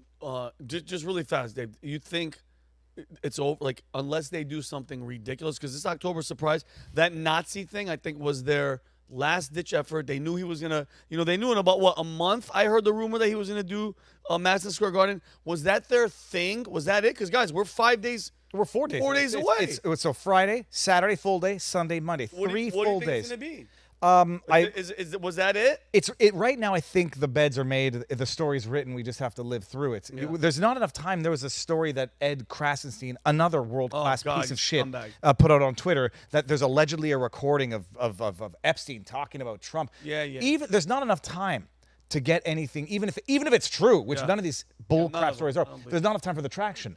They tried to go all in with the weird. Do you notice how the weird spiked and disappeared? Yeah, quick. What were some of the other accusations that just spiked and they do a real-time test of society to see what resonates and what they can run with? Weird happened for a couple days until Wall started speaking, and they're like, "Holy shit!" Well, that's like that guy's weird. Brett Baer interview where it was testy. And every media organization ran with testy. And it didn't work because it sounds like testes. And what you don't want to think about is Kamala Harris and testes. When Trump did that press conference right after the first debate, all of them said rambling. He rambled. No, it was just a normal press conference, but they wanted to make it sound like he's losing his mind now that Joe Biden's not in anymore. So they said rambling. They test these things out and they see what works and they see what don't. And there's no more time for an October surprise because last time I checked, it's November 1st. Yeah. So it would be a November surprise at this point. But It's windows closed. No, and I think what they tried to manufacture into the October surprise was the Puerto Rican joke. I mean, the fact that they made such exaggerated hell out of a joke from a roast comic that is based in a factual reality that none of them know about. Like, it's not, nobody called Puerto Ricans dirty. There was a I don't know what the name of the artist was, but he has ties to P. Diddy as well. Comes out and says, this dirty Puerto Rican just voted for Kamala Harris. And I was like, nobody called Puerto Ricans dirty. They called this the island having a sanitary problem was the basis of the joke. And it's true. And it's true. Much in the same way, like New York has a garbage problem, and you could say it and not call New Yorkers dirty. Yeah, New York. It's what the garbage bags on the streets of New York. It's on the streets. Why? And the rats crawling in and out of them. I mean, it's fantastic from a videographer perspective. Yeah, some wild stuff. And Louis C.K. said that. He's like, bro, New York is just a trash. Like, he's like, I threw a wrapper on the floor. My friend was like, what are you doing? He's like, just throw it on top of the rest of the garbage. That's just, it's comedy, but people don't get it. But yeah, I don't see them. Unless an alien mothership that they already said, the Pentagon said that they have, comes and they go, hey guys, we need martial law because these aliens are threatening X, Y, and Z. It's a wrap. This is in my mind. Get out and Martian law. Jake, that's what I'm talking about. Martian law. Vote like the future of your constitutional republic depends on it on Tuesday. It's written already, but it has to be made to happen. Get out there and vote. Great story, Viva. All right. Rob, I have no idea what the hell you're talking about. Oh, more Nazi talk. So yeah, let's go. Yes. Trump support. Oh, here we go. Rob G. Oh, Trump supporters are. We could just skip the graphic because it doesn't look like there's air. But yeah, there we go to this graphic. I was very interested in the Trump Nazi beginning. When did we first start seeing the media reporting that Donald Trump is a Nazi and his supporters? If we could pull this up, this is Google Trends. And if you take a look, I actually highlighted the only other peak that we've seen where Donald Trump at this level has been referred to as a Nazi was in January of 2020, after the or I guess January 2020 would be leading up to the 2020 election because the election didn't happen until October of that year. So in an election cycle, they pull out Nazi, but then it goes quiet again for a few years, spikes again this year. Previous times where it spiked were around 2014, 15, and 16. So every couple of years when Donald Trump runs for office, they pull out this Nazi rhetoric. So it made me start to wonder, how did the Nazis dehumanize the Jews? And so I went and I did some research, and according to Gemini, which is Google's AI, if we could pull up the next slide here, the next slide is Gemini, and this is how they say that the Nazis used propaganda to dehumanize the Jews. A common term that they used was Jude in German to refer to the Jews. They also called them or referred to them as subhuman to dehumanize them. They called them Rattenjuden, which translate to rat Jews and was used to associate Jews with vermin. They used the term parasitin, which translates to parasites, and were used to portray Jews as a threat to society. Does any of that sound familiar to what the media has been doing to Trump supporters over the past, realistically, over the past 10 years? 10 years, You know what, but I thought specifically now. I thought I knew where you were going with this, but I don't see where you're going with this. You don't think that they've done... Okay, I was going to say... Oh, well, a lot of acting going on. That was my stone cold face. Good. You got me. Dude, it's amazing. And I say there's an analogy in terms of how, anti-vaxxers or the people who didn't want to get the COVID shot were treated much in the same way. Vectors of disease, subhuman, a risk to us all. But there's no question. It's analogous perfectly to Trump support. And the supporters of Donald Trump are the ones that are supposed to be threats to democracy. They're the ones who are dividing this country. I mean, guys, this is the last podcast we're going to do before we have a new president of the United States of America. It's crazy to think that the next time The Unusual Suspects is live will be next Wednesday in the fallout of the election, and we'll either have one of the best podcasts because we're going to be in a great mood, or they're going to sweep in, raid the building, and then lock us in cages because that is what they're trying to do. Yeah. And if you think that this is a bunch of right-wing lunatics just sitting here bullshitting, I mean, I brought the receipts. Let's take a look at some of the videos. These are the ways that they have dehumanized us. Take a look at this. This is MSNBC from earlier this week where they took the footage from the Madison Square Garden rally that Trump had on Sunday, and then they splice in footage from the 1939 Nazi rally to try and equate the two as the same. Jeez. But that jamboree happening right now, you see it there on your screen, in that place is particularly chilling because in 1939, more than 20,000 supporters of a different fascist leader, Adolf Hitler, packed the garden for a so-called pro-America rally. A rally where speakers voiced anti-Semitic rhetoric from a stage draped with Nazi banners. When a Jewish protester rushed the stage, the Associated Press reported, quote, instantly, a dozen or more stormtroopers set upon him, knocking him down and beating him as he held his head in his arms. Most of his clothing was torn from his body. Later, he was booked for disorderly conduct. I know it's the guy who cried. Now, against that backdrop of history, Donald Trump, the man who has threatened to use the military against opponents he calls enemies from within, who has threatened to use the troops to quell what he says are lawless cities, and to use those troops to carry out mass deportations of immigrants, is once again turning Madison Square Garden into a staging ground for extremism. Once again. You gotta be good. You know how many games have been played on that court? Taylor brought up. You know how many events have happened? So does that mean that Patrick Ewing was also a Nazi? Yeah. Does that mean that every single comedy show that's been held there, Jerry Seinfeld, I'm Nazi. sure that he's performed at Madison Square Garden. Yes. Nazi. Andrew Dice Clay, when he sold out Madison Square Garden multiple nights in a row. First comedian to ever do that in the 80s. Also a Nazi. All of these people are Nazis. But take a look at the hateful rhetoric that comes from the left. We called the people from the left, the people who are on the extreme left, crazy. Yeah. We say that they've lost their minds. They think that men who dress as women should have the same rights as women. They fully believe that even though Donald Trump was president between 2016 and 2020 and didn't eradicate women's rights, they fully believe that he's going to do that now. The people on the left believe that Donald Trump is going to start World War III despite not starting World War III when he was in office, and now we're closer to World War III under Kamala Harris and Joe Biden than we ever have been before. So they continue to sit here and they gaslight you and they lie to you and they tell you that we're the people who are the divisive ones. We're the hateful ones. We're the anti-Semitic ones. We're the anti-Muslim ones. We're the anti-immigrant ones.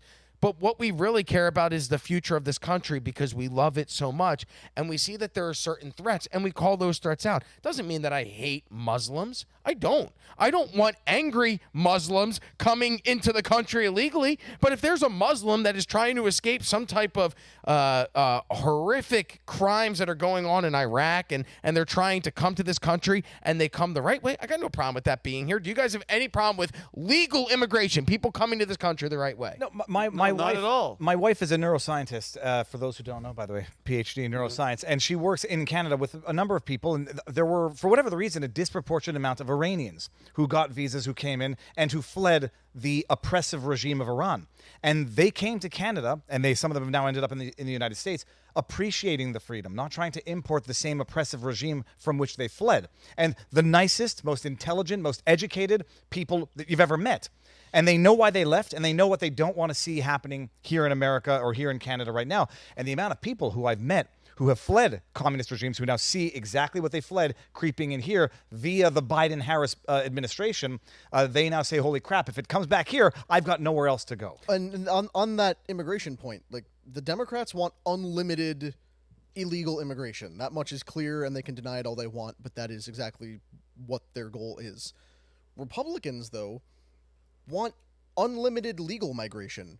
They want no restrictions on who gets to come here, and the whole point is, like, they're just wide open, and that's why Republicans have been snowed into mass amnesty programs so many times. Ronald Reagan was tricked, basically, into doing a blanket amnesty thing in exchange for securing the border. So once the amnesty was granted, the Democrats were just like, okay, we're not going to secure the border. Okay, I guess we have all these new citizens now. I don't really care who comes here if they want to be American. The point is, you can't just come because you want to live in America. You have to want to be an American because, like we talked about in the other segment, being an American means something. It's not just, oh, you live on the magic dirt of this country that somehow makes you an American. You have to align yourself culturally. You have to align yourself with our values, our morals. You have to understand our history and traditions, and you have to want to be a part of it. And we can learn a lot from people who come in like that. We benefit from it. That's why being completely isolationist and driving out outsiders doesn't make any sense. I'm the son of an immigrant. If it wasn't for the American immigration system, my family wouldn't be here, and I'm appreciative of that. But when my dad's family came here, what they said was, we're leaving Jamaica because we want to be American. It wasn't just we want to live in America. It was we want to become Americans. So that is the attitude we need to look for in the people we bring in. It's Connor. not just people who benefit from being here. I've never been more confused. You're Jamaican? How has this never come up before? I think I would have remembered that if 96 episodes, and it was the first thing we talked about me on the first episode I was on. Racist? You're a racist. Yes, I am half Jamaican. Huh. Yeah. Very interesting. Lot of mercy. Well, then I think you benefit from a lot of cancellation protection for some of the views on immigration. Bada bing, bada boom. When you say like it's, I've realized this as well. Being American is a state of a mind. It's a state of spirit, and I've never understood or fully appreciated the history of America until we came down here 3 years ago. And when I'm driving down with my kid, and we passed by Fort Ticonderoga. I'm like, oh, I've been saying that word for my entire life. And then I Google the history of Fort Ticonderoga. And you look into the history of how America militias fought the most sophisticated army on earth to get their freedoms so that they're not run like subjects to a parliament, but free souls that God gave them all of their rights. I appreciate the history of the United States, and it is a state of mind. And people come in here saying, well, I'm going to come here and impose hate speech laws, impose restrictions on Second Amendment rights, importing what is fundamentally anti-American into America. It's not how any functional immigration policy can ever anyone work. who tells you that America is a nation of immigrants is lying to you. Because America was not built by immigrants. It was built by explorers and pioneers. People who came into an untamed wilderness that was not being used for anything and built a civilization are not the same thing as people who hop off a boat or a plane into a fully functioning civilization and say, okay, where are my welfare benefits? Those are not the same thing. And we don't need those people. We need the other people who are civilization builders.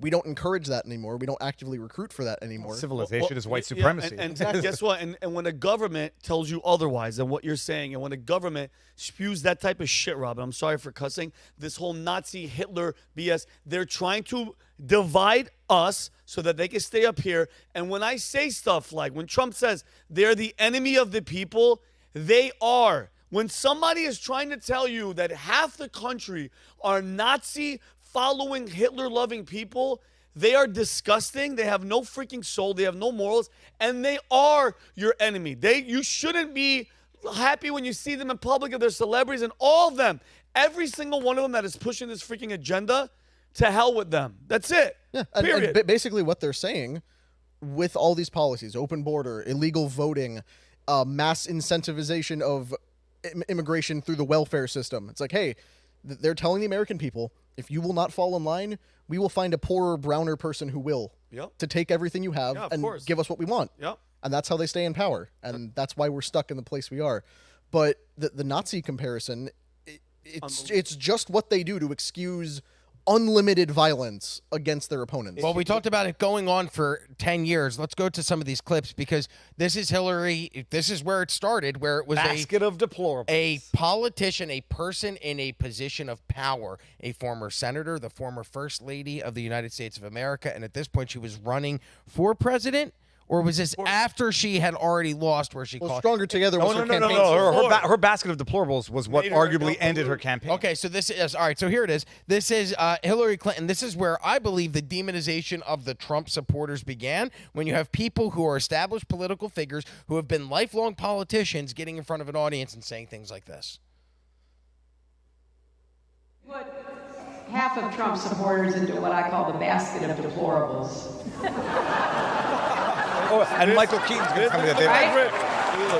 This made her lose. They're racist, sexist, homophobic, xenophobic, Islamophobic, you name it. You name it. And unfortunately, there are people like that. Let's go to the next And he clip. has lifted them She effed up. Let's go to the next clip. The next clip. This is where she talks about jailing. Look how she is aged. The older she gets, the more she looks like George Soros. By the way, She looks like this. That's when you have pure evil inside you. It oozes and it bleeds out, and you look like this. Yep. This is September, where she said that we should start jailing and punishing people for spreading disinformation. Show this. Trump back in 2016, but I also think there are Americans who are engaged in this kind of propaganda.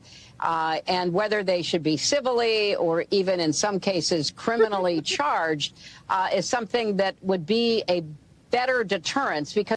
Oh my God! Imagine, Rob, if that was if that was the president of the United States, that's what she would do. That's what she would do. Hillary Clinton has aged like a fine milk. She's aged like Satan incarnate, and charged with what would be my question. And charged with what?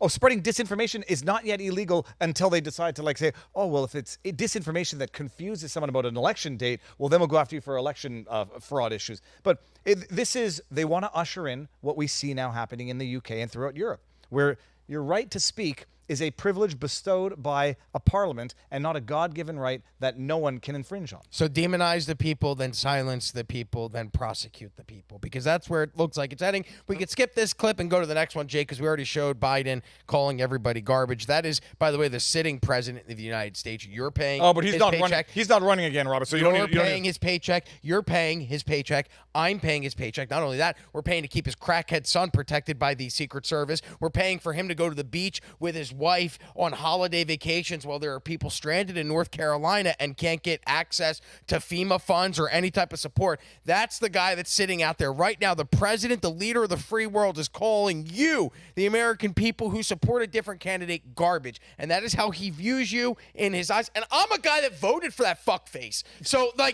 I'm sitting here and I'm going, I can't believe I actually gave that guy a chance to be in office. Now, thank God Florida didn't go blue in 2020 and went red. So my vote actually didn't matter. But go fuck yourself, Joe Biden. Here is honestly, we're supposed to uphold these higher standards for elected officials, and we have. I've always tried, while calling out the president for having senior moments and maybe being senile, maybe having dementia. I always tried to do it in a way in which I still showed respect for the position of president of the United States. I no longer feel that way. Go fuck yourself and your fucking crackhead son and the daughter that you allegedly molested in a shower. Her own words in her diary, not mine, you fucking dickhead.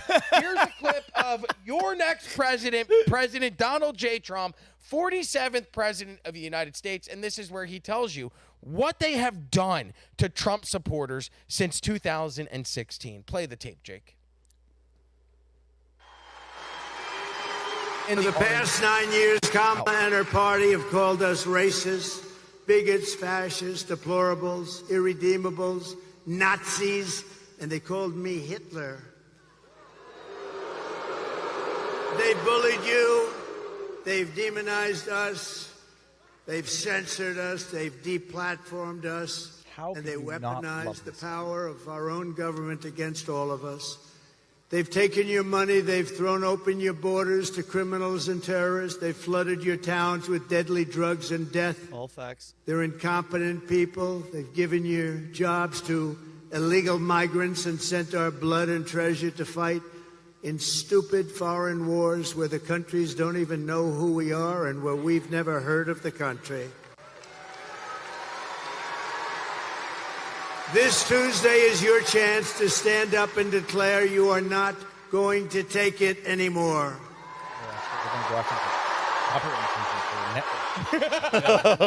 In jail. Twisted Sister is going to sue him because he said we're not going to take it. I just want to end with this. We don't have to play the remaining clips. I know we're short on time. We started this podcast in an election cycle. We're on episode 96, but this entire election cycle kind of was the founding of this podcast, and we've done 96 episodes. Guys, I want to thank you guys and the entire team who have been a part of this, Vinnie, for allowing me to be on the podcast with you, for you guys contributing, to Jake and the team for running this. We've really put in a lot of effort to try and make people more informed, and we've done all we can. There are certain people that are lost causes and lost hopes, and I'd like to point to one of these people. Her name is Kelly Sutcliffe. This is a person who was on my personal Facebook page. These are people that I know. I have a Facebook page. It's got like 2,000 friends on it. I've got hundreds of requests, and I don't add them because it's photos of my kids. Yeah. It's stuff that I just want to keep personal to my family and friends. Kelly I've known for a long time. I posted a photo of us at the Yankees game on Game 5 of the World Series. This is not producer Kelly. Just no, totally different person. Not someone any of you know, but I just want to show you how lost these people are. I posted a photo and I just talked about how grateful I am to be where I'm at in this point in my life. 4 years ago, I was unemployed due to the pandemic. Last night, I went to Game 5 of the World Series thanks to Patrick, Bet David, and Valuetainment for giving me opportunities to do things I never dreamed I'd do. Future looks bright. This person wrote underneath, someone I've been friends with. I went and found our Facebook history. We've been friends since 2010. She wrote, "That's sucking the skin off of right-wing dick will get you. Congratulations, you'll have plenty of opportunities to bend over in the future."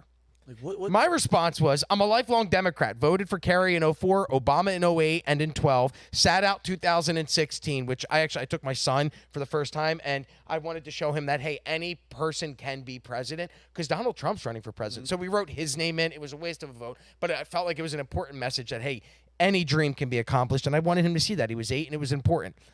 I voted for Biden in 2020. Like many, I fled that party, the Democratic Party, because of the terrible policies that have put this country in the situation we find it in today. You're retarded for voting otherwise. Literally, Kelly, you're a fucking nitwit. And that got me blocked. So I just want to show you that even when you try and explain to these people, hey, in a calm and rational way that they're wrong, they still block you, and there's no rationalizing. Will get you?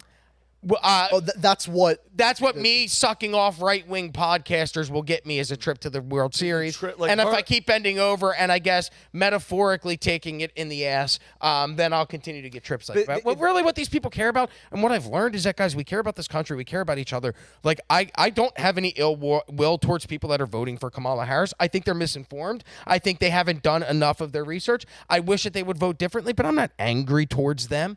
These people are angry towards us. And Rob, they look at us all as enemies of the state, and they can justify the horrific things they say about us and the things that they want to do about us because in their convoluted logic, we are actually threats to democracy. We're not. We just want to keep this country as great as it was in previous years, and it's taken a step back, but it is still the greatest country in the world, and we just want to make it greater than it is right now. And Rob, you did not get to go to the World Series because of sexual favors done for right-wing podcasts. You earned it through hard work, as everyone who does stuff at this company works hard and they earn positions places. But you more than most had to suffer through years of, Rob, go a little lower, go a little lower, go a little lower, Rob, go up, now down. And you put up with that for long enough and eventually get to go to the World Series, which shows how that hard work is rewarded here. But to people who want to see you as an enemy, who want to see people like Patrick, Patrick's not some right-wing extremist. He's a center-right business guy. And that's part of what his appeal is that we create a platform where someone like Chris Cuomo can come sit down with someone like Candace Owens and have a discussion because we prioritize debate here. Exactly. But hold on. But like people will not understand that because they say, "Oh, he's to the right of 1996 Bill Clinton, must be an extremist." But look at what we do even for election night this coming Tuesday. Our watch party for every Alex Jones and Andrew Tate that we're going to have be joining us. We've also invited, and we have certain ones scheduled. Some have not gotten back to us yet, but we've also invited David Pakman, Kyle Kalinske, Chris Cuomo. There's Cenk zero chance Kalinske or who was the first one? Pakman. Pakman may do it. Pakman actually said he may do it. The Krasensteins were on the invite list. They said no. Anthony Weiner turned it down, but we extend the olive branch and extend the invite. Yeah, you're probably going to be coming into a party that's going to vote in a different way from you, but we are totally open to hearing your viewpoints on it. The left isn't open to that dialogue. And in fact, if you even try and have that dialogue, what do they do? They demonize you, they silence you, and then they try and prosecute you. And considering that that they know that they want to do violence onto you, they assume that you want to do the same thing to them when you invite them on. Now, I could have a discussion with anybody. I will make a lot of jokes about them being idiots for voting for Kamala, et cetera, but we'll have a civil discussion. They want to do violence, political and physical, and they presume that you want to do the same, so they just simply cannot, on the one hand, get out of their ideological silo to be challenged and realize that they're wrong, but also they assume the nefarious intent that they think you have because they have it themselves. Yeah, and Rob, first of all, I appreciate the compliment, and by the way, this isn't technically my show. This is our show, and if it wasn't for you, it's your show. Let's be real. We could say it's an ensemble, and it is. There's a bunch of people that sit in. We're here because of you, and the viewers are here because of you. And so the quicker that we all realize that, the better this show started flowing. This is your show, and I'm very proud to be a co-host on your show or just be on the couch on your show. You work hard, you earn it, you do your research. And Vinny, I really believe that there are people who are going to vote differently this year because of your direct impact that you've had here. The same with you, Viva, with your own personal Twitter account and your own social media. Connor, the articles that you wrote, the things that you have done, reporting, helping with VTnews.ai. We've all done our parts to try and make the voters more informed, and I think that's our job. So we can go into Tuesday knowing we've done everything in our power to try and help the country go in the right direction. At this point, we just need to hope and pray for the best. Yeah, and I'm hope and pray, and everybody needs to get their asses out there. Bring whoever you can. I mean, I'm so freaking happy and proud of your wife. I saw that great emotion. Dude, that is huge that she's doing the research and she's going. And mind you, Rob, I genuinely feel like that because you imagine that Facebook thing that you got. I get them Instagram, X, Facebook, which I don't even check my Facebook, but it's visceral from the other side. It is I don't want to repeat it, but you know what? I'm not even mad. I feel bad for them. You know what happens, Dave? And this is what the problem is. When I break down what's happening to them, when I say, listen, I can't even get mad at you. You have been bombarded. You've been bombarded with the left's rhetoric for, by the way, 95% of the media is coming after your freaking brain saying, we're bad, we're Hitler supporting Nazis. And I go, it's taken 8 years for some of you to finally understand and realize you've been got. But we've stayed in the freaking trenches. I haven't changed my position. I've stayed true to who the hell I am. It made me, I had to leave Los Angeles. I had comedy club owners going, you can't be up there talking positive about Trump.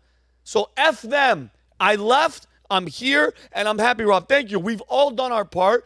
Everybody, even someone has put together a clip in the back that color-corrected a video to let people know that it's crunch time, and these people want us hating and hurting and killing each other, literally. When you call somebody Hitler and freaking Nazis, that means, and you nailed it, Dave. I don't think you realize what I think you do, but the depth of what you said, if somebody is Hitler and you're making us think that he's Hitler and his supporters are Nazis, sympathizers, or whatever you want to call them, then we could do anything to try to stop them because it's in the defense of stopping Hitler. We could cheat. We could spit in your face. We could beat your ass up. We could kill you. Hey, I'm trying to stop Hitler. It's self-defense.